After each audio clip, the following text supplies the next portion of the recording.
এই জন্য আল্লাহ তাআলা বলছেন যে বান্দা তোমার জায়গা থেকে আমার ঘরে যে বৈশিষ্ট্যগুলো আছে তোমাকে বলে বোঝানো যাবে না, আবার করেও বোঝানো যাবে না।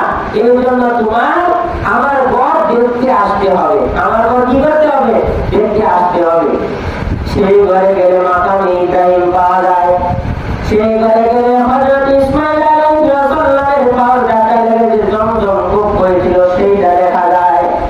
সেই কাবা ঘরে হজ করতে গেলে হাজরা আলাইহিস সালামকে দৌড়াদৌড়ি করছিল সেই জায়গা দেখা যায়। সেইখানে হজ করতে গেলে মদিনায় যাওয়া যায়, নবীর রওজাতে গিয়ে সালাম দেওয়া যায়। সেই জায়গায় হজ করতে গেলে আল্লাহ পাক রব্বুল আলামিন নিজে সুরক্ষার মধ্যে রাখা দেয়।